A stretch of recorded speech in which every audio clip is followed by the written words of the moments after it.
Buenas tardes, tengan todos ustedes, compañeros invitados, integrantes del Grupo de Historia del Parque de la Revolución, aquí presentes algunos en el Corredor Cultural Miguel Ángel Carlos, del Parque de la Revolución de la ciudad de Chihuahua. Bienvenidos, compañeros, y a los compañeros que nos están siguiendo a través de la plataforma Zoom, bienvenidos a nuestra plática semanal del día de hoy. Y de acuerdo al programa, pues tenemos aquí una plática que va a ser bastante interesante, al menos pues en lo personal. No había yo escuchado que los vales reales es un antecedente de la guerra de independencia, entonces pues vamos a estar como esponjitas aquí con Víctor Iván. Entonces el tema es consolidación de los vales reales como antecedente de la independencia, a cargo de Héctor Iván Olivas González. El compañero Héctor Iván es licenciado en Derecho por la Facultad de Derecho de la Universidad Autónoma de Chihuahua y es miembro fundador del Grupo de Historia del Parque de la Revolución, junto con el señor Alfonso Sotelo Domínguez en el 2013. Activista a favor de la conservación del patrimonio histórico de Chihuahua, es abogado postulante y pues todos sabemos que tiene un gran conocimiento sobre la historia local, nacional y universal. Héctor Iván pues es colaborador del periódico El Universal, donde ha escrito varios artículos que por ahí nos han compartido, interesantes artículos sobre todo sobre personajes y temas poco conocidos, ¿no? Que pues cumplimos con nuestra misión, ¿verdad? De difundir la historia sobre esas gentes que la historia oficial no las menciona, ¿no? Y pues nos ha compartido infinidad de pláticas aquí en el grupo. Entonces, pues bienvenido y adelante. Bueno, ¿qué tal? Pues en esta ocasión vamos a hablar de un tema que a veces se menciona en los libros de historia y no se le da el peso debido, ¿no? Cuando hablamos de antecedentes de los grandes movimientos sociales, de los grandes conflictos bélicos y los grandes cambios políticos históricos en la historia de nuestro país, siempre un catalizador importante pues es el tema económico, ¿no? Y casi siempre se habla precisamente del gran tema de este país, ¿no? La gran cantidad de población que históricamente ha vivido en pobreza y la marginación social. Pero incluso es un status quo que se ha mantenido por siglos. Sin embargo, un tema y que la mayoría de nosotros, de mi generación y la de ustedes, les ha tocado vivir y ha sido antecedente de cambios que hemos visto ya de manera contemporánea, son las crisis económicas por malos manejos financieros, sobre todo del Estado. Yo en mi caso pues soy un hijo político, por decirlo de alguna manera, de la crisis del 94. Muchos de ustedes vivieron muchas devaluaciones y como consiguiente el México del siglo XXI pues fue creado por la crisis, por ejemplo, del 94, y hay equivalentes en algunas crisis a lo largo de la historia. En el caso de la estructura de poder del Imperio Español, que dominó durante 300 años México, la Nueva España, prácticamente la mayor parte del continente americano, y fue una de las superpotencias, cuando menos durante 2 siglos. El tema financiero es clave para entender el ascenso y caída del Imperio Español y por consiguiente las independencias de América. Y hay un punto sumamente importante, que es este tema de la consolidación de los vales reales.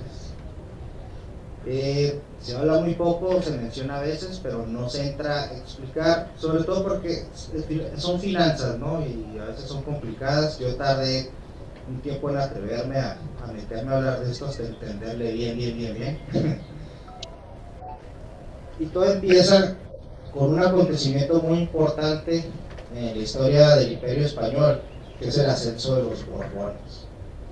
De 1701 a 1714 hay un conflicto dinástico interno en España, una guerra que además involucra a todas las demás potencias europeas de la época y que tiene como consecuencia la caída de la dinastía Habsburgo o Austria, de origen germano o austriaco, del trono español, y el ascenso de ese trono de la casa real que ya gobernaba en Francia, los Borbones. Ya no gobierna en Francia, pero continúa, los reyes españoles pues son de la familia de los Borbones. Y parece un simple cambio de familias por una cuestión dinástica.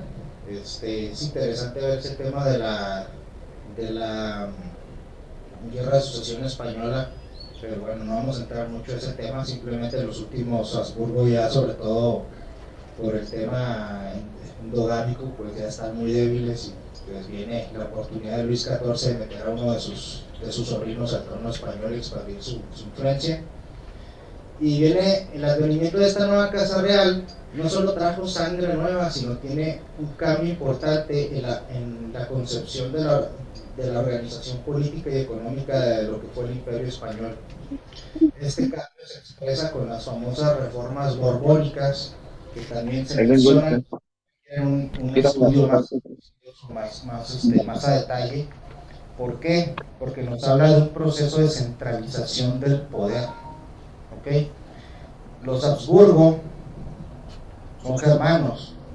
El imperio germánico de ese momento es totalmente descentralizado, es casi una confederación, un grupo de principados, cada principado hacía lo que le viniera en gana, y el control de los Habsburgo en América es más o menos así, más laxo. Hay una enorme autonomía comparada con lo que fue después. Los ayuntamientos tienen una influencia y un control que obviamente están controlados por las élites locales. Y los Borbones franceses, Francia pues es el estado unitario por excelencia a la fecha. La República Francesa es el estado centralista por antonomasia, y de los alemanes, incluso el actual, pues es una república federal. Entonces estos modelos son el antecedente del estado unitario, del estado central y del estado federal que después hay en el mundo, ¿no? Cuando entran los Borbones buscan una centralización y un manejo más eficiente pues del poder, y empiezan a poner funcionarios peninsulares en control de la administración de las colonias, e incluso van dejando en algunos aspectos, dejando a un lado la autoridad virreinal y sobre todo a los ayuntamientos, y aparecen personajes de los que aquí se ha hablado muchísimo, que son los comandantes de las provincias internas, por ejemplo, que son funcionarios nombrados desde Madrid. Entonces, y eso parece que aquí hicieron mucho algunos de esos personajes, como Teodoro de Croix, pero eso es uno de los elementos que lleva eventualmente al rompimiento con el Imperio Español. Ahí empieza a nacer ese recelo de los criollos nacidos en América de ya varias generaciones, incluso descendientes de los conquistadores, a funcionarios centrales que vienen de España. Y el objetivo era generar una mayor extracción de riqueza rumbo a la península de los recursos de América, y debilitar en gran medida las élites locales para mantenerlas bajo control. Y una de las medidas más conocidas que tuvieron los Borbones fue la expulsión de los jesuitas. Entonces aquí hay un ejemplo pues, de la batalla del sitio de Barcelona, que puso fin a la guerra de sucesión española. El Imperio Español, como una de las grandes superpotencias de la época moderna, está metida en varios conflictos geopolíticos.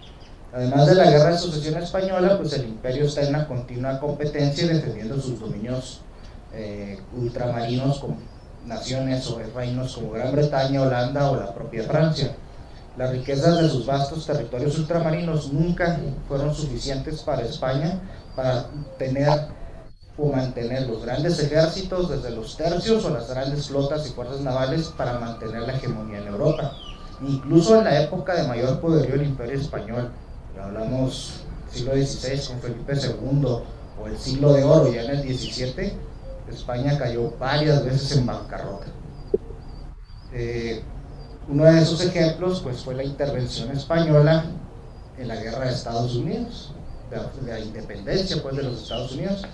Es una de las grandes acciones, pues, el asedio de Pensacola en la guerra de independencia, como viene aquí retratado por Ferrer Dalmau, que también lo hemos platicado mucho aquí, ¿no? Bernardo de Galvez pues, es uno de los, en realidad, padres fundadores de Estados Unidos, porque los Estados Unidos no lograron su independencia sola, lo lograron con apoyo del Imperio Español y de Francia. De hecho, en la batalla de Yorktown hay más soldados franceses que colonos estadounidenses. Al menos nosotros sí logramos la independencia por nosotros mismos, ¿no? Durante los siglos XVIII y XIX, España enfrentó diversos conflictos armados como este, generaron enormes déficits en la hacienda real, destacando la intervención española, como les menciona, la guerra de independencia de Estados Unidos, las guerras de las coaliciones de las monarquías europeas para sofocar a la República Francesa, ya en el marco de la Revolución Francesa, y luego viene la guerra anglo-española, de 1796 a 1802, donde España, aliada con la Francia de Napoleón, se enfrenta a Gran Bretaña. Aquí es donde ocurre la famosa batalla de Trafalgar, donde los británicos derrotan a una armada combinada de España y Francia. ¿Qué es lo que lleva a esto? Pues como consecuencia hay un enorme déficit en la hacienda real española. A finales del reinado de Carlos III, un banquero de origen francés, Francisco Cabarrús Lanán, el retratado por Agustín Esteve en la imagen, decide o plantea al rey la emisión de vales reales para financiar la guerra y el déficit de la corona. Ahora, ¿qué son los vales reales? Son títulos de deuda pública, o como se conocen en la actualidad, bonos soberanos. Es de las primeras ocasiones que se utiliza este sistema, que son instrumentos que emiten los estados para financiarse, mismos que son comprados por particulares, bancos, fondos de inversión, incluso otros estados. El gobierno que los emite recibe este capital de la persona o la entidad comprar el bono soberano, y a cambio hay una promesa de devolver ese capital con un interés a un determinado plazo. Al ser emitido por los estados, pues son el tipo de instrumento de inversión más seguro que existe, con menores riesgos, y sigue utilizando en la actualidad. Creo que todos los hemos escuchado en el caso mexicano, los CETES, los tesobonos o los bonos de la tesorería de Estados Unidos. Todas las naciones los tienen. Incluso hay grandes fondos de ese tipo como el de Noruega y demás. Entonces básicamente tú le prestas al estado, él te da el bono, y después de un tiempo el bono se te regresa tu dinero con un interés bajo regularmente, pero seguro. Y ese es uno de los instrumentos aún en la actualidad que se utilizan para financiar a los países. ¿Okay? Este es un ejemplo de un bono no consolidado de la Real Caja de Amortización del gobierno español. En el caso de los vales reales se ofreció un interés anual del 4% y eran no amortizables, es decir, pagables a 20 años. Y luego podían circular como medio de pago opcional o ser vendidos. Entonces tú podías especular con los vales y andarlos vendiendo, ¿no? Igual como se hace en la actualidad con los CETES y los bonos del Tesoro estadounidense y demás, ¿no? Para el fin de la guerra, la independencia de Estados Unidos, estos habían generado 18 millones de reales en intereses adeudados para la hacienda real española, nada más del 4%. Y además no tenía España suficientes fondos para cubrir los pagos. Yo estoy a pensar de dónde toda la riqueza de plata y de oro, ¿qué rayos hicieron con ella? Pues básicamente España se la quemó en guerras y en baja producción. España es un país que terminó importando todo de sus socios de los demás países europeos, no, en su mayoría. Y la plata y los recursos terminan, por ejemplo, los chinos se llenaron de oro y plata española en su momento, y las guerras que venían desde el siglo XVI peleando contra Inglaterra, contra los protestantes, la guerra de los 70 años o de independencia de Holanda, la guerra con de los 30 años, más todas estas últimas que son las que causaron la crisis final. A pesar de la cantidad de oro y plata y del comercio ilaneado de China, el gasto español nunca tenía fondo y nunca lograron cubrir totalmente con lo que salía ni del virreinato del Perú, ni de la Nueva España, ni de ningún lado, la cantidad de guerras y conflictos que tuvo España durante el 16, 17 y el siglo XVIII. Incluso hay una frase conocida de los españoles de cuesta poner una pica en Flandes, que es decir, mover tropas a lo que es actualmente Bélgica. No pueden hacerlo directamente ni por mar ni por Francia, tenían que dar un rodeo tremendo por Italia, por los Alpes y luego subir hasta el norte de Europa otra vez. Eso fue quemando los recursos de España. Luego viene, bueno, este aumento de la Real Hacienda.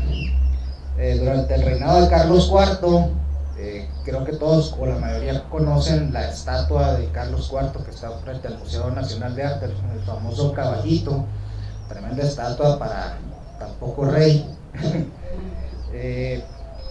Pues ya cuando está en la guerra de las monarquías europeas contra la Revolución Francesa de 1793 y luego ya aliada con Francia con Napoleón, se disparan los gastos de la Armada y del Ejército español. Para 1796 el déficit llegó a 2 millones de reales. La guerra con los británicos además redujo la circulación de remesas de plata desde América, porque la flota de la Royal Navy, ya en ese momento superior a la española, pues bloqueó el paso de metales desde América a la península ibérica, lo que agrava aún más el déficit de la corona española. Por lo tanto, el rey, pues, ¿a qué recurre? Pues autoriza una nueva emisión de bonos por 100 millones de reales, ahora con un rédito de 5% de interés anual. Esto fue aconsejado por un personaje muy polémico en la historia de España, que fue el ministro Manuel Godoy, que los que han leído de él, pues era todo un personaje que incluso fue amante de la reina, un caos total dentro de España. Y bueno, cuando este dimite en 1798, el déficit de la Hacienda Real Española ya llegaba a 800 millones de reales. O sea, una velocidad tremenda, se fue endeudando y desfondando el Estado español en lo económico. Es muy impresionante que haya caído el Imperio Español, sino lo que duró con este tipo de manejos. El Tratado de Subsidios todavía entre Francia y España, firmado en 1803, agrava más la situación. España decide ya salir del conflicto armado directamente, pero se compromete con Francia a entregarle recursos para que siga combatiendo a los británicos, la Francia de Napoleón. Y los españoles se comprometen, o la corona española, a dar 192 millones de reales al año para que Napoleón combata a los británicos, que todos sabemos cómo acaba eso, con Napoleón invadiendo después España, ¿no? Primero, la consolidación, ¿qué es? Es una estrategia de la corona para pagarle a los acreedores, a los tenedores, a los que tenían los vales. Llega un punto que tienen que pagarlo y necesitan buscar dinero de donde se pueda. Entonces existe un primer proceso de consolidación, ratificado igual por Carlos IV el 19 de septiembre de 1798. Esto nada más para los que había en la península ibérica y los recursos de la propia España, ¿no? Se crea un banco llamado el Banco de San Carlos, que es el antecedente del Banco Nacional de España en la actualidad, y su objetivo era administrar la consolidación y la amortización. ¿Qué era esto? Se buscó capturar los recursos, sobre todo de la Iglesia, y el pago a los acreedores de esta. Sin embargo, pues también se empieza a dar el problema que al verse el aumento de la deuda, pues la cotización de los vales reales en el mercado pues va bajando, se compran menos. Entonces se crea algo llamado cajas de amortización de los vales y luego la caja de consolidación para obtener recursos de la hacienda, de los recursos que tenía la corona y la iglesia para pagar a los que compraron los vales en su momento. Entonces dentro de España empezaron a buscar y a quitar recursos a los ayuntamientos, toda la riqueza que tenían los jesuitas la utilizaron para pagar a los acreedores.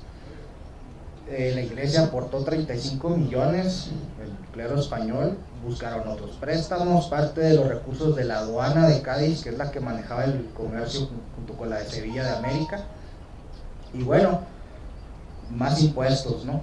aún con todo eso, en la propia España no lograron pagar la deuda de los vales.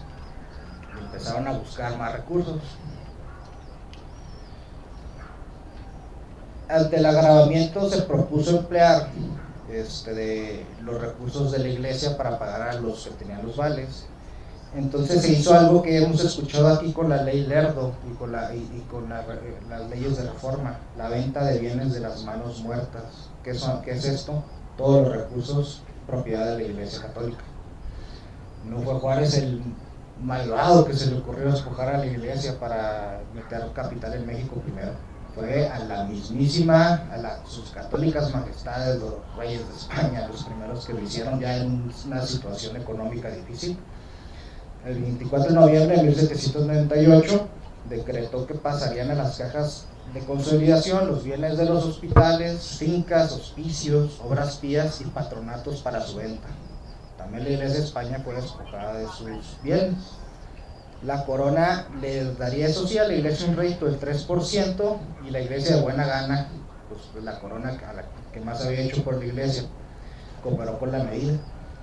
Fue bastante exitosa comparado con lo que había ocurrido antes. Esta medida le permitió recaudar 1.230 millones de reales, que en ese momento fue la medida más exitosa para lo que era la península ibérica. Y luego, cuando termina el conflicto con los ingleses o hay una pausa, pues las remesas de plata de América pues evitaron la bancarrota total de España, ¿no? Pero luego, pues no es suficiente, ¿verdad? Viene la consolidación de los vales reales en la Nueva España. La guerra con Gran Bretaña se reanuda, la situación nuevamente económica se vuelve a agravar. Entonces la corona decide expandir la consolidación a las posesiones españolas en América. Viene el Real Decreto de Consolidación de Vales Reales para la enajenación de bienes de capellanías y obras pías en América, y este fue firmado el día 28 de noviembre de 1804. Ya estamos muy cerca de 1810 aquí. Y se crea la Real Caja de Consolidación de México. Este cuadro de San Juan, que se llama América y Europa, bajo el patrocinio de San Juan Nepomuceno, está en el castillo de Chapultepec. Es más o menos es una alegoría de la unión de España y de lo que sería Nueva España o México, y digamos ese es el espíritu de la época, ¿no? Esa idea de los dos reinos. La consolidación de los vales reales realmente fractura en su médula la unión de Nueva España y España. O sea, lo que provocan los vales reales a nivel de vidas personales realmente es el rompimiento definitivo e irreparable entre España y México, ¿eh?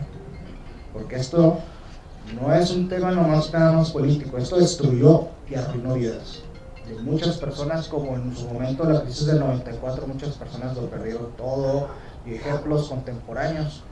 Para el mundo colonial, esto fue el definitivo necesidad de separarse.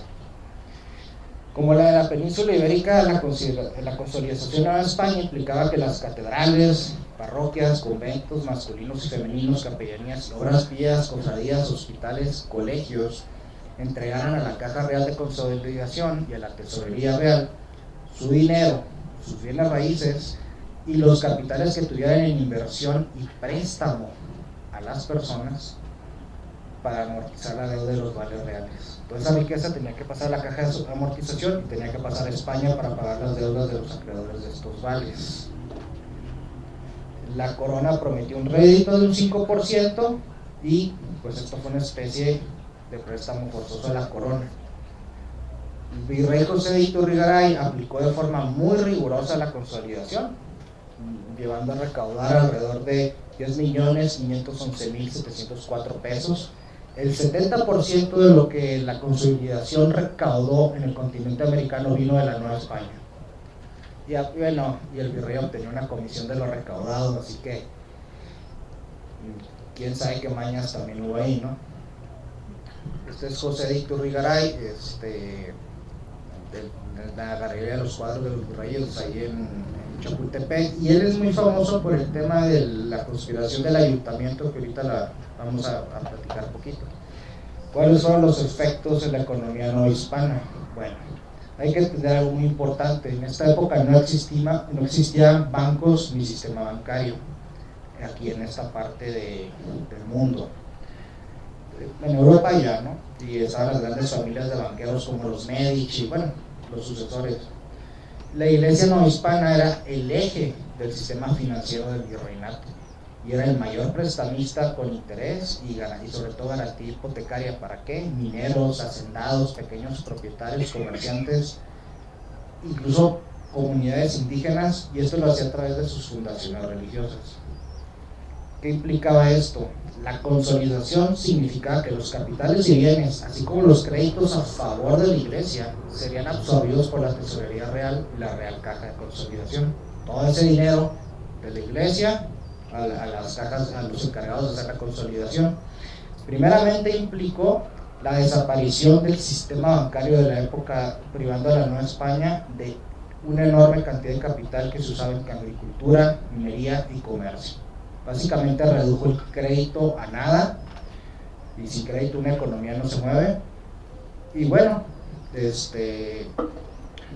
la corona incluso prohibió nuevos préstamos de estas entidades de la iglesia, y se habla que un cuarto del capital invertido en diferentes actividades económicas en la Nueva España fue tomado por la corona a través de la consolidación. Los deudores de la iglesia, de todos los estratos de la sociedad no hispana, pues se vieron de la noche a la mañana obligados a pagar de golpe sus deudas. Algunas propiedades que habían dado en garantía fueron embargadas y rematadas, todas las garantías hipotecarias. Más de la mitad de lo recaudado por la consolidación venía de deudores de la iglesia. Para cubrir las pérdidas en la consolidación, pues esta se fue sobre los deudores. Los deudores de este sistema financiero eclesiástico eran de todos los rangos de la sociedad, como lo mencioné, desde los más pobres como los indígenas hasta grandes hacendados, comerciantes y mineros criollos. Muchos de los no hispanos perdieron sus propiedades, lo que los llevó a la ruina. La economía se vio estancada y en algunas regiones en franca crisis, una en particular, el Bajío. Asimismo, como estos fondos fueron enviados a cubrir la deuda de la Hacienda Real de la Península, nada se quedó en las arcas de la Nueva España. La deuda del virreinato también se disparó. Esa es la deuda con la que nuestro país nació a la vida independiente, por cierto.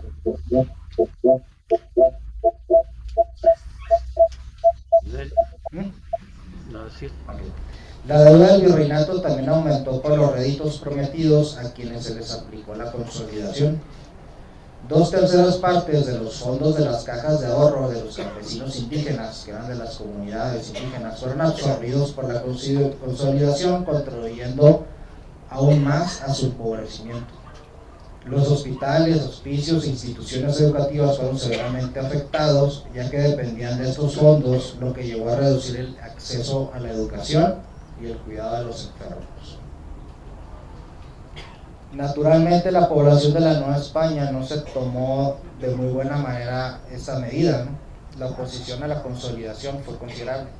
En las regiones del Bajío y el Altiplano Central, Ciudad de México, Puebla, alrededores, muchos de los deudores de los capitales eclesiásticos mostraron su oposición a la medida.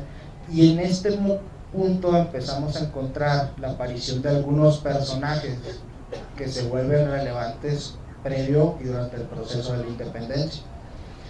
Manuel Abad y Queipo, el que comulgó a Primero Hidalgo, obispo de Valladolid, a pesar de sus simpatías, ¿no?, señaló la representación a nombre de los labradores y comerciantes de su diócesis, que es Michoacán, que la solicitud era injusta y revelaba un gran desconocimiento de la dinámica económica no hispana.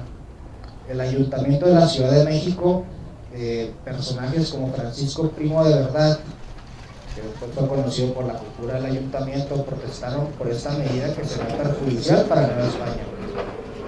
Otra protesta fue enviada por el Tribunal de Minería que era una importante corporación de la élite criolla minera del virreinato y que tenían como representante a don Miguel Domínguez, ¿sí? El corregidor de Querétaro, el esposo de doña José Ortiz de Domínguez, donde se empezaron a celebrar precisamente las juntas para la conspiración después de Querétaro, que detonó la independencia, y que también es conocido por haberse rajado a la mera hora, ¿no? Pero la representación también de los labradores del Valle de México incluía la protesta de miembros de la nobleza novohispana, o sea, de las familias de algunos de los palacios que todavía podemos ver en la Ciudad de México, también se opusieron a la medida.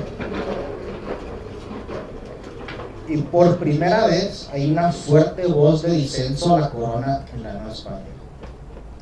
La respuesta de Iturrigaray, pues, del virrey, fue bastante enérgica, exigiendo obediencia y les reprochó su atrevimiento a opinar cuando nadie les había pedido su opinión.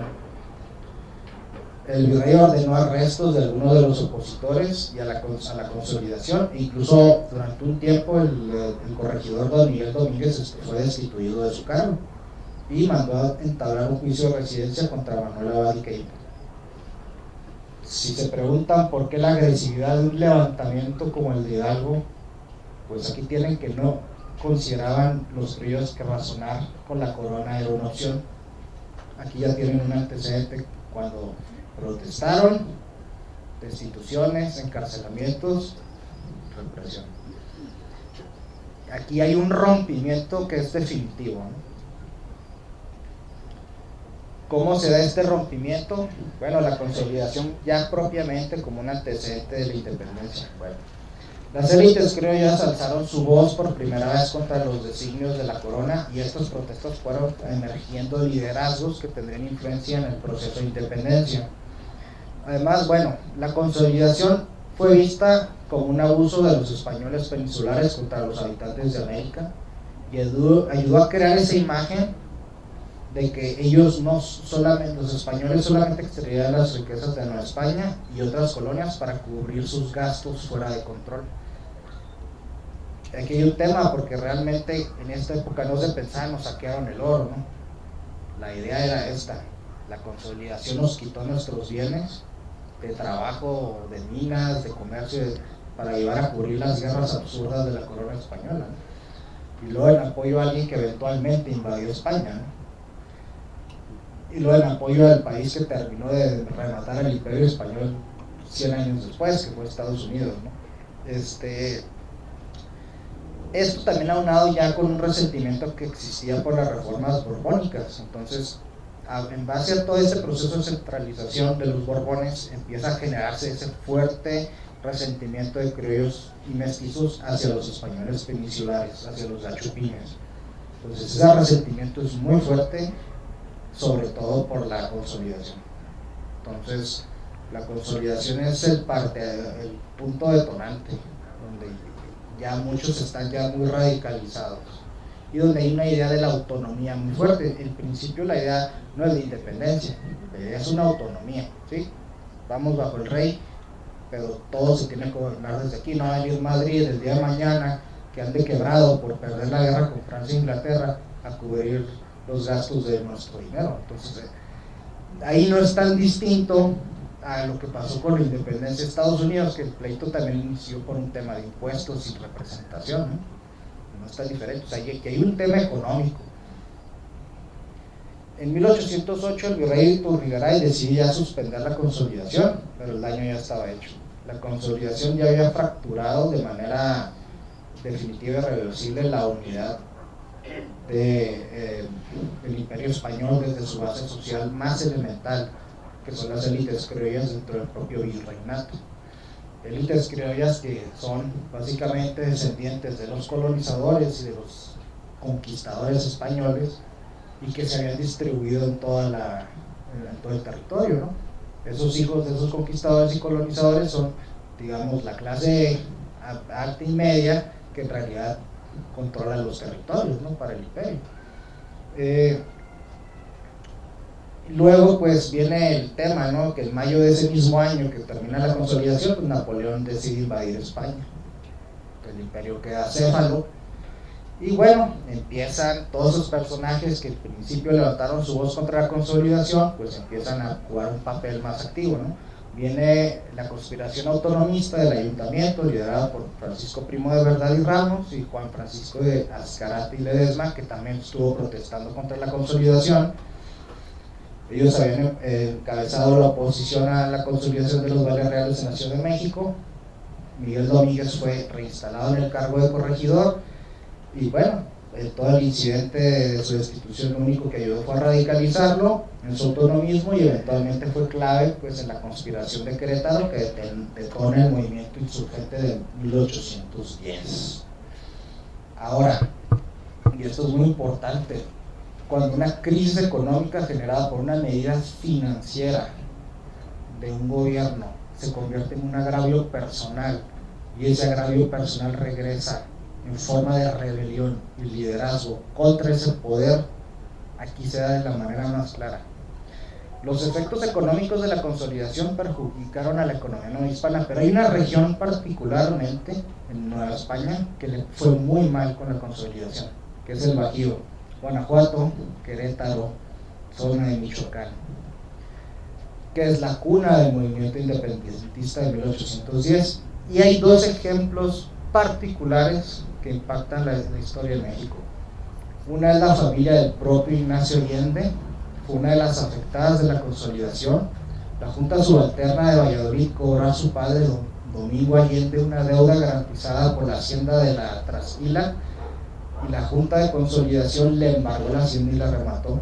El padre Ignacio Allende muere en la quiebra por la consolidación de los vales reales. Quien es el generalísimo del ejército insurgente. Y uno de los casos más representativos de los perjudicados por la consolidación de los vales reales fue la hacienda de Santa Rosa, Jaripeo, en Michoacán, propiedad de los hermanos Manuel y Miguel Hidalgo y Costilla y Gallaga, que tenía una hipoteca por 7,000 pesos, misma que cuando viene la consolidación, pues los hermanos Hidalgo no tienen cómo pagar ni siquiera el primer pago, ¿no? Entonces, la Junta Subalterna en Valladolid ordena su embargo y es difícil medir el impacto que esta medida tiene en la mentalidad incendiaria revolucionaria de Hidalgo, el padre de la patria, pero es sabido que la muerte de Manuel fue consecuencia, dicen, de problemas económicos. Y se habla mucho del resentimiento fuerte que tenía Hidalgo hacia los gachupines, porque para ellos esto fue lo que mató a su hermano. Esto es a nivel personal. Y el agravio personal se convierte en revolución. Y lo podemos ver repetirse ese fenómeno en otras historias. Si Hidalgo era incendiario, pues de aquí viene en parte. ¿Y por qué llega un punto donde estas élites del Bajío están tan radicalizadas y dispuestas a tumbar el imperio que les hizo nacer, ¿no? Al final de cuentas, ¿no? Este es el nivel de importancia que tiene esa crisis económica. La consolidación de los vales reales es un gran factor en el rompimiento de las élites criollas novohispanas y la corona. Una de las proclamas insurgentes siempre mencionaba que la consolidación era la prueba que los americanos solo vivían para satisfacer las insaciables demandas de los españoles. El periódico insurgente El Despertador Americano señalaba con indignación que hasta los bienes de las obras pías eran subastados para mandar dinero a la metrópoli. Y pues este manejo de la economía lleva a una crisis económica y esto lo hemos visto refletirse en la historia de México y ser el antecedente a grandes cambios históricos. Yo, por el que me tocó vivir, pues finalmente, que es la crisis del 94, me viene ese símil, ¿no? Esa agresión económica de malas decisiones financieras del gobierno se termina canalizando hacia tu vida personal porque afecta de manera definitiva tu proyecto de vida y eventualmente tú quieres ese gobierno caer. En 2000 vino ese cambio en México, en un símil, bueno, en 1810 empezó ese proceso que se paró de manera definitiva. Entonces no es gratuito lo que pasó, de ahí viene. Si algo fue lo que fue y de ahí fue lo que fue por la ruina de los vales reales, en gran medida, y no nada más ellos. Vamos, incluso cuando ya tenemos la lucha insurgentes y realistas, muchos de los que eran realistas pues también habían sufrido ese trauma y se mantuvieron leales a la corona, y otra parte pues no. Entonces es un antecedente poco mencionado, poco hablado, pero un tema económico de esta naturaleza que afectó a tantísimas personas, creó ese clima que eventualmente llevó a la independencia. Y bueno, pues estas es mis fuentes principales. Este estudio de Gisela von Webster, que lo explica de manera muy clara, porque yo tardé mucho tiempo en atreverme a hacer la plática porque pues son temas de finanzas y como que no le terminé de entender, a ver cómo está el tema de que, bueno, hiciste esos bonos, cómo se los cobraron, cómo fue el proceso, ahí lo explican muy bien. Y bueno, la Iglesia y la Corona, la bancarrota del gobierno de Carlos IV y la crisis de la confiscación, que son del CIDE, en general pues son estudios bastante buenos de precisamente ese fenómeno financiero provocado por la deuda disparada de España por las guerras del siglo XVIII y cómo termina reventando por dentro al imperio español eventualmente. Y pues sería toda mi parte.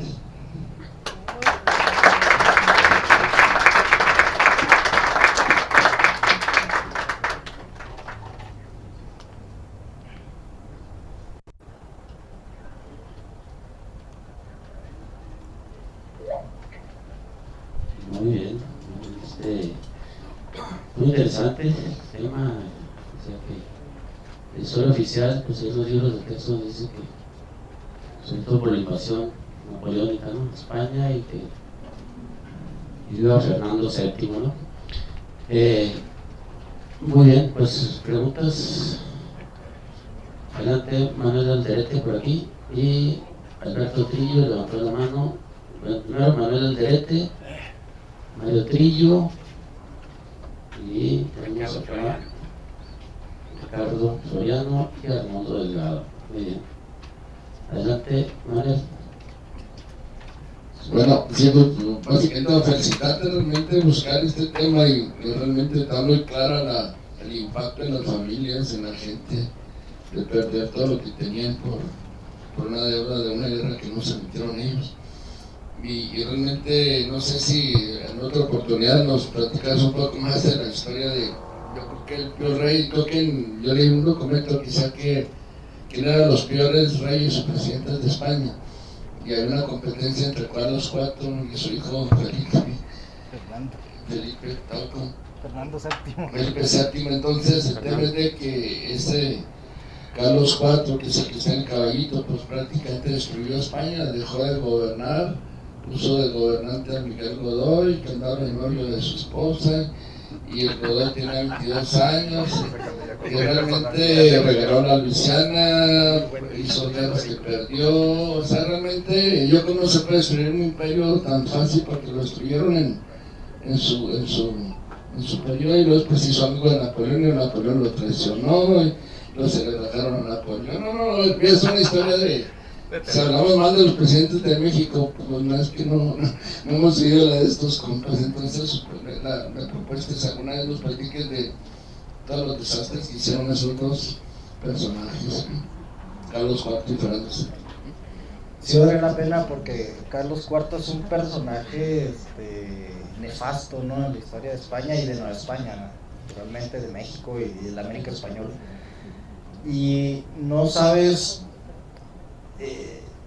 a un punto de ridículo y absurdo y burlesco, ¿no? Y los españoles tienen mucho ese sentido del humor, y pues Carlos IV fue uno de esos grandes blancos de la burla, ¿no? Es un personaje pues de los Borbones, que realmente su naturaleza no era gobernar, pero pues ahí está el tema de las monarquías, todo el tema de la esposa, está tremendo. Godoy, pues la esposa andaba con Godoy, anduvo con quien estuviera. Bueno, eso no era raro en los monarcas, ¿no? Pero también el nivel de manipulación, él importaba poco el gobierno y dejó no nada más a Godoy, a todos los demás ministros que tuvo, Cuando Napoleón irrumpe, pues lo encarcela. Hay una escena muy famosa, ¿no?, donde están Fernando VII y Carlos IV peleándose por la corona, y Napoleón pues les pone un estate quieto, prefiere poner a su hermano, ¿no?, a Pepe Botella, ¿no?, José Bonaparte. Y luego pues, la segunda parte fue tan peor que la primera, o bueno, es difícil competir, ¿no? Fernando VII también fue un pésimo rey, ¿no? Entonces, pues ese ya fue el acabose, ¿no? El siglo XIX español fue bastante terrible, incluso México rara vez ha tenido problemas económicos, pero ya a un nivel de hambruna no lo conoció este país, salvo un poquito la Ciudad de México durante la Revolución, que básicamente los bandos entraban, salían, saqueaban, entraban, salían, y luego bloqueada por las diferentes facciones, ¿no? Pero España tuvo con las guerras carlistas hambruna, con Napoleón hambruna, y luego Fernando VII, pues el desastre después de Carlos IV. Y siempre es muy impresionante, ¿no? Porque uno va y ve el caballito, y el caballito estaba en otra parte, estaba en Reforma, si no me recuerdo, y lo movieron al Munal, y en el Munal se ve impresionante. Originalmente estaba en el Zócalo. Originalmente estaba en el Zócalo, ¿cierto? Entonces, pues, dices, es una tremenda estatua para de Manuel Tolsá, para un rey tan patético, porque está vestido como un César romano, ¿no? Una especie de, pues siempre está ese tema, ¿no? De yo, potencia occidental, siempre quiero mostrar que soy una especie de legado descendiente del Imperio Romano, ¿no? Ahí está la Casa Blanca y el Capitolio, ¿no? Pero y ellos mismos, ¿no? Les llaman cesárea majestad a Felipe II y a Carlos V, por ejemplo. Y la estatua es muy buena, ¿no? Y yo tengo cantidad de fotos. De eso, a mí me encanta la calle Tacuba, ahí frente al Munal, y pues dices, mucha estatua para tan poco rey. Y sí parece que le llamen nada más el caballito, porque Carlos IV, en la historia de España y en la historia de México, es no un personaje, es un personaje patético en todos sentidos, o sea, más de una farsa, ¿no? Que de una épica o hasta de una tragedia. Ricardo Floriano. Sí. A ver, no voy a hablar tanto de los chismes de amoríos, pero lo que sí me hace muy interesante, primero que nada, pues toda la información que estás dando, licenciado, está muy interesante, y se entiende ahorita cómo los imperios, al tratar de crecer o sostener una guerra, lo único que hacen, si hay ese descontrol o si no tiene el encargado, el presidente, el que esté tratando de abarcar esa guerra y sosteniéndola durante mucho tiempo, tiene que succionar recursos de muchas partes, y al final puede ser la perdición de ese imperio. Ahorita, por ejemplo, estamos viendo el caso de Rusia contra Ucrania, de cómo están sosteniendo una guerra carísima de 3-4 años de sostenimiento, cómo el mismo Estados Unidos contra Irán está batallando. Entonces, aquí también en México, pues cuando quieren consolidar algo y la persona que está dirigiendo el país se está excediendo en esos gastos, entonces se empieza a aplicar, por supuesto, que impuestos que no nos gustan, y al final lo único que hace es un deterioro de la economía y de sus habitantes. Por ejemplo, recuerdo básicamente que Estados Unidos también se independizó, si mal no recuerdo, licenciado, fue porque les incrementaron los impuestos a los norteamericanos, bueno, a las colonias, porque también Inglaterra andaba peleando sus guerras. Entonces llega un momento que no miden ese control, tratan de que al pueblo lo exploten más y con los impuestos lo expriman más, y llega un momento en el que cae en ruptura, y pues es una situación que viene sucediendo todas las épocas, ¿verdad?, de la historia de la humanidad. Entonces es muy interesante entender todo esto de cómo ellos buscaron el presupuesto o los recursos para sostener sus guerras y sus atrevimientos, y pues todo eso los hizo que fueran a perderse como un imperio. Pues es que estamos entrando en uno de los eternos problemas, ¿no? Mencionas la guerra de Gran Bretaña, que es una guerra contra Francia, que precisamente las colonias americanas no querían financiar. Luego venían de un tema que fue la guerra de los 7 años, que también redujo cantidad las finanzas británicas, y por eso está ese tema de los impuestos. La misma Francia venía quebradona de esa misma guerra de los 7 años, y eso es parte del déficit que eventualmente tronó en la Revolución Francesa. Y bueno, eso lo hemos visto a lo largo de la historia. Tras la Primera Guerra Mundial, por ejemplo, Gran Bretaña, que era la superpotencia, quedó muy tocada. Entonces ya vivía de préstamos en parte para la segunda de los Estados Unidos, ¿no? Entonces, cuando Gran Bretaña, después de las 2 guerras mundiales, deja de ser el Imperio Británico, entonces, y eso sí sabe aterrizar un poco más suave que España o otros imperios, ¿no? Estados Unidos pues es el ejemplo, ¿quién es el país más endeudado del mundo, ¿no? Entonces, vienen, los imperios se crean con las guerras, pero también se vienen abajo con las guerras, ¿no? Entonces, hay un punto donde ya se vuelve casi una especie de vicio y eventualmente ese poder pues, se va a colapsar. Tenemos a Mario Trillo y después acá a Arnoldo Delgado y Heidi Segovia. Se orden adelante. Bueno, Mario, ¿sí me escuchan, René?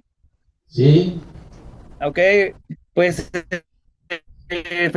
felicitar al maestro Héctor Iván, un tema que pues yo lo desconocía totalmente, no tengo preguntas porque no conozco muy bien el tema, pero yo creo con lo poquito, con lo que tú nos das, maestro, y ahí lo que me alcanza de recordar, pues yo creo que España terminó poniéndole el último ataúd el último clavo a su ataúd con la guerra con Estados Unidos en 1898 cuando le quitaron malamente las Filipinas y Puerto Rico, y aparte de eso, en 3 meses, pues tuvo que entregar $20 millones a los Estados Unidos. Creo que sería, digamos, el cierre de esta dura economía a través de las guerras aquí en América. ¿O qué opinas, maestro? Pues es que ya cuando estás hablando de 1898, de la guerra hispano-estadounidense, pues ya España era pues ya no quedaba casi nada, ¿no? Les quedaba la joya de la corona, ¿no? Cuba, todavía tenían Guam, tenían Filipinas, y Estados Unidos no atacó a España hasta que ya pasó un siglo, ¿no? De que había perdido el resto de las colonias y la terminó de rematar. O sea, ya a pesar de que hubo unos intentos de industrialización, sobre todo en el siglo XIX a finales, que es lo que crea las zonas industriales del País Vasco y de Cataluña, Barcelona es donde crece realmente. Pero España realmente era de papel, ¿no? O sea, en este momento es Francia, es Gran Bretaña, es Rusia, ya también el Imperio Austrohúngaro ya también está más para allá que para acá, y Alemania, ¿no? La Alemania recién unificada. España era ya un cascarón y Estados Unidos lo único que terminó es quitarle esas posesiones, ¿no? Que siguen siendo, salvo Cuba, zonas de influencia, ¿no? Puerto Rico Estado libre asociado, Guam territorio, Filipinas aliado incondicional, ya era el cascarón, ¿no? ya lo que quedaba, ¿no? Ya nada más terminó de hacer el trabajo. Fue el último clavo. Muchas gracias, saludos. Todos, Arnoldo. Vamos a Arnoldo Delgado por aquí. Muchas gracias. Felicidades, Iván. Muy interesante.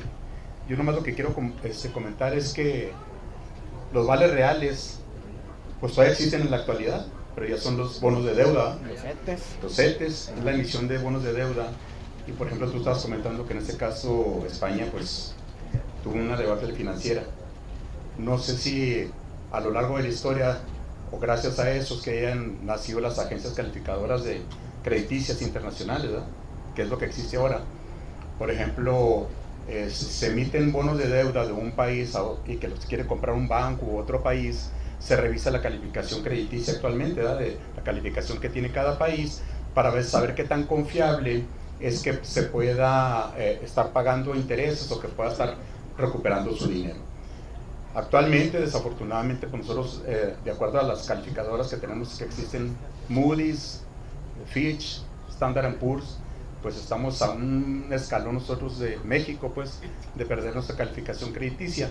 ¿Qué significa eso? Pues que no vamos a poder conseguir eventualmente bonos de deuda con países extranjeros. Podemos conseguir dinero interno, como lo que estabas comentando tú ahorita, buscarlo aquí interno, ¿verdad? Muy interesante. Nomás quería poner que en la actualidad pues todavía a lo mejor nacieron desde aquel tiempo que se llamaban vales reales y ahora es la emisión de bonos de deuda. Muchas gracias. Bueno, las calificadoras es un tema interesante porque es algo más contemporáneo, son organizaciones privadas con su lucro, no nada más califican deuda soberana o bonos de deuda de estados, países o de compañías estatales, como por ejemplo Pemex, ¿no? Que emite sus propios bonos. La calificación te da ahí diferentes rangos, ¿no? Pero más que no que te presten, te prestan más caro.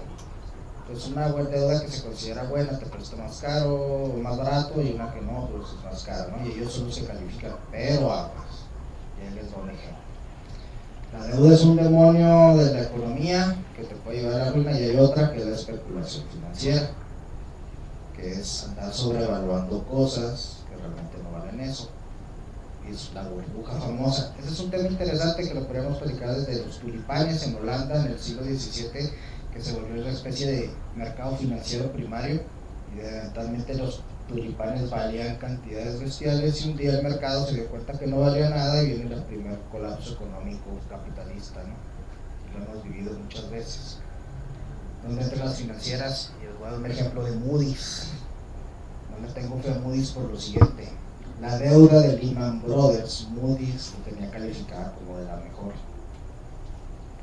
No sé si recuerden que era Lehman Brothers, un banco de Nueva York, que su colapso causó la crisis de 2008.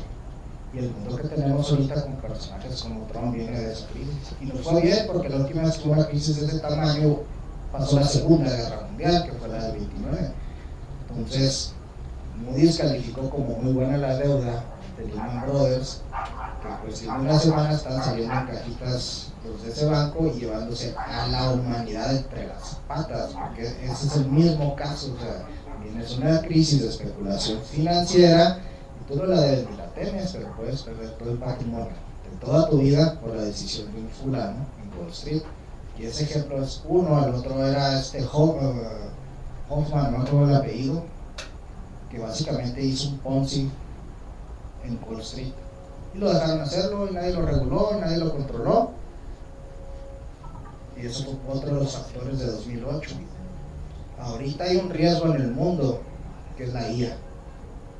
Hay una cantidad de empresas de IA que están cotizándose en cantidades estratosféricas que no sabemos si realmente valen eso que dicen que vale, como ocurrió con las .com en los 2000, y es una burbuja financiera que puede estallar. ¿Y a dónde nos va a llevar? Yo no tengo inversiones, yo no soy inversionista, pero la persona más perjudicada va a ser el de a pie. Porque incluso hemos visto a los gobiernos rescatar bancos. 94.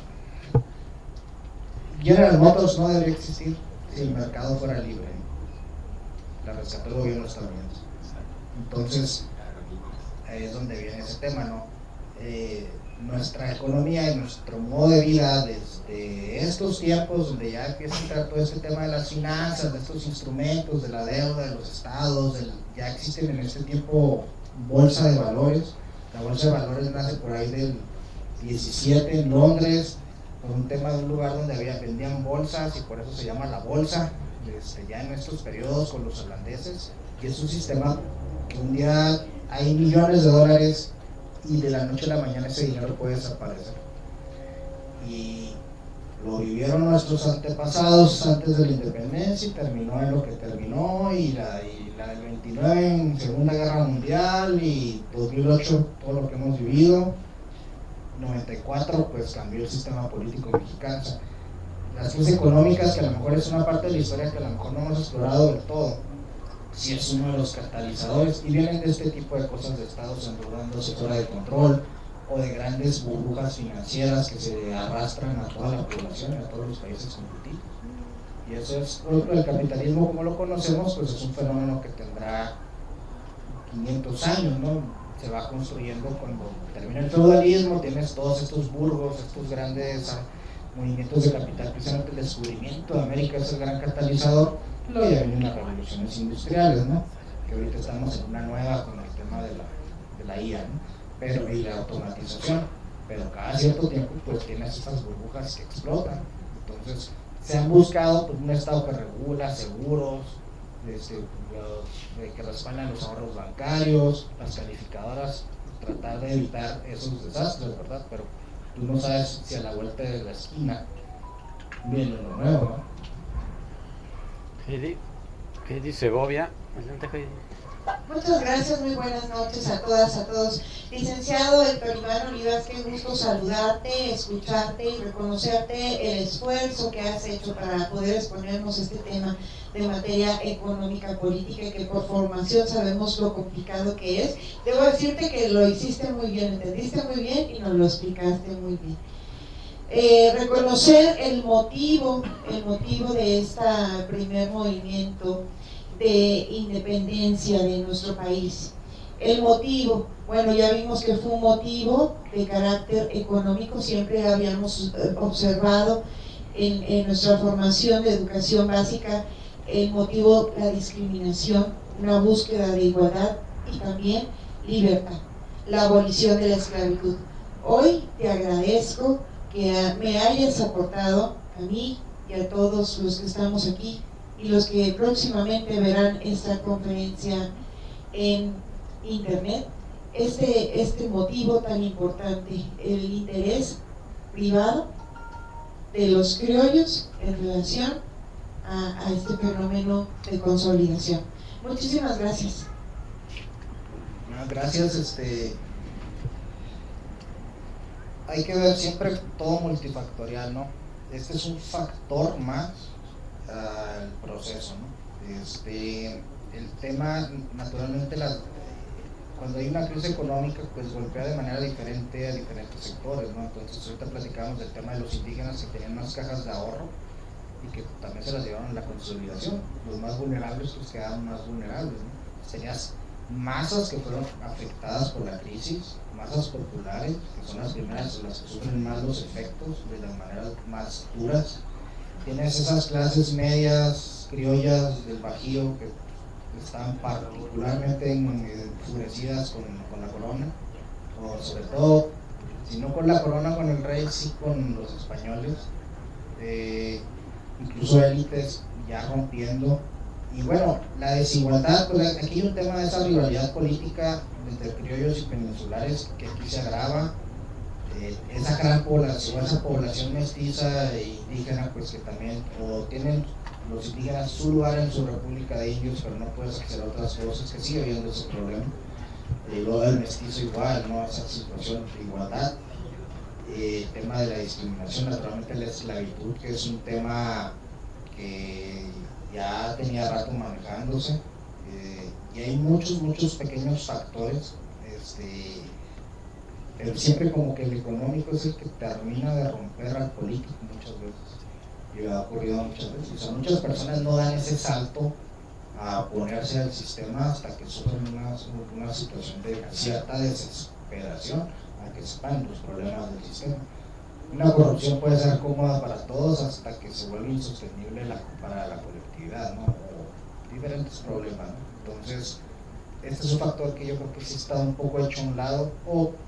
En la educación básica no se va a meter a un tema de finanzas, o sea, hay que tenerlo muy en cuenta. Te van a mencionar el crack del 29 en el libro de Historia Universal, te van a mencionar la crisis de la devaluación, o te van a mencionar esto, pero ya explicarte cómo tronó y quién tuvo la culpa y eso, pues eso de horas clases no da. Hidalgo rompiendo las cadenas. Hidalgo rompiendo las cadenas, exactamente. Ahora, ¿por qué elegí ese mural que está allá en el Palacio de Gobierno de Jalisco? Porque es de Orozco, que se llama el Hidalgo incendiario. Pues porque realmente esa furia que te produce una crisis económica, pues a muchas personas las vuelve incendiarias a lo largo de la historia. Y Hidalgo es un ejemplo de cómo esas circunstancias te llevan a ese punto. Muy bien, entonces vamos a entrar al chat, a ver qué comentan los compañeros conectados. Tenemos a Ricardo Pérez, pues es parecido con el Estado sionista norteamericano actual, es mera coincidencia. La impagable deuda actual de Estados Unidos se la cargarán al pueblo. Jorge Javier Flores, muy interesante, muchas gracias por la exposición. Y creo que son todos. Bien. Bueno, nuevamente un aplauso para Héctor Iván.